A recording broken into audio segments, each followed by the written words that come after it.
যে নারী রান্না করার সময় তিনটি কাজ করবে ওই নারীর কপাল খুলে যাবে। আল্লাহ পাক রব্বুল আলামিন ওই নারীকে সম্পদশালী বানিয়ে দিবেন। আল্লাহ পাক রব্বুল আলামিন ওই নারীর ঘরে বরকত নাজিল করবেন। ওই নারীর ঘরে আল্লাহ পাক রব্বুল আলামিন রহমত নাজিল করবেন। অনেক মা বোনেরা এখন কিন্তু সংসারের ভিতরে সুখ চান, শান্তি চান, ঘরের ভিতরে রহমত চান, বরকত চান।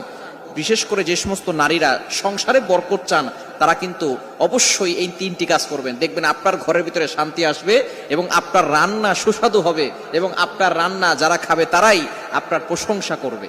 আমরা অনেকেই কিন্তু নিজের প্রশংসা শুনতে চাই এবং অনেকেই আমরা ঘরের ভিতরে বরকত চাই, রহমত চাই। এজন্য আমরা এই তিনটি কাজ করব। নাম্বার ওয়ান, এক নাম্বার হচ্ছে আপনি যখনই রান্নাঘরে প্রবেশ করবেন তখন আপনি সালাম দিবেন। মনে রাখবেন রান্নাঘরে কিন্তু চুলা আছে। এই চুলা, গ্যাসের চুলা বলেন আর যেই চুলাই বলেন, এই চুলা থাকার কারণে যখন আপনি রাতের বেলা সেখানে থাকেন না, এখানে কিন্তু জিন জাতি থাকার সম্ভাবনা আছে। এই জন্য যখনই আপনি রান্নাঘরে ঢুকবেন তখনই সর্বপ্রথম এক নাম্বার কাজ করবেন, সালাম দিবেন, আসসালামু আলাইকুম ওয়া রাহমাতুল্লাহ। কেউ থাকুক আর না থাকুক, ঘরে যখনই প্রবেশ করবেন, যদি ঘরে কেউ নাও থাকে তারপরে সালাম দিবেন, কারণ ঘরের ভিতরে অনেক সময় শয়তান থাকে। আপনার সালাম দেওয়ার কারণে সেই শয়তান সেখান থেকে বের হয়ে যাবে। শয়তান আপনার ঘরের ভিতরে আর বসবাস করতে পারবে না, সেখান থেকে শয়তান বের হয়ে যাবে।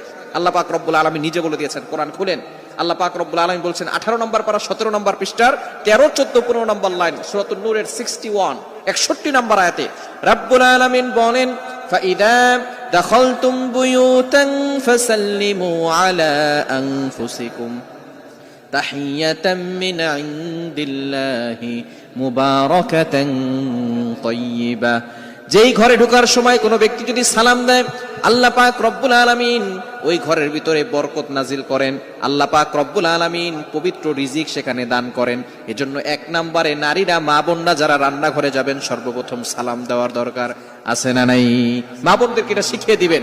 আপনারা বাসায় গিয়ে মেসেজ পৌঁছে দিবেন, মা বোনরা যারা আছে এক নম্বরে তারা রান্নাঘরে ঢোকার সময় সালাম দিবে। নাম্বার 2, দ্বিতীয় নাম্বার হচ্ছে প্রতিটি কাজের শুরুতে বিসমিল্লাহ পড়বে। বিসমিল্লাহ পড়লে ওই কাজের ভিতরে আল্লাহ পাক রব্বুল আলামিন নিজে বরকত দিয়ে দেন। বিসমিল্লাহ পড়লে কোনো রান্না করলে ওই রান্নার ভিতরে আল্লাহ তাআলা স্বাদ বাড়িয়ে দেন, ওই রান্নার ভিতরে আল্লাহ তাআলা রহমত দেন, ওই রান্নার ভিতরে আল্লাহ তাআলা বরকত দান করেন। কিন্তু বর্তমান আমাদের সমাজের ম্যাক্সিমাম নারীরা রান্না করার সময় ডিজে গান শুনে, রান্না করার সময় হিন্দি গান শুনে, ইংলিশ গান শুনে, তারা ড্যান্স করে আর রান্না বান্না করে, যার কারণে ঘরের ভিতরে কোনো বরকত থাকে না। খবরদার, গান শুনবেন আর রান্না বান্না করবেন আর চিন্তা করবেন ঘরের ভিতরে বরকত নাই কেন। আপনি যদি বরকত পেতে চান, প্রত্যেকটা কাজের শুরুতে আপনি বিসমিল্লাহ পড়বেন। আপনি চাউল নিচ্ছেন, পড়েন বিসমিল্লাহির রহমানির রহিম। চাউল ধৌত করতেছেন, বলেন বিসমিল্লাহির রহমানির রহিম।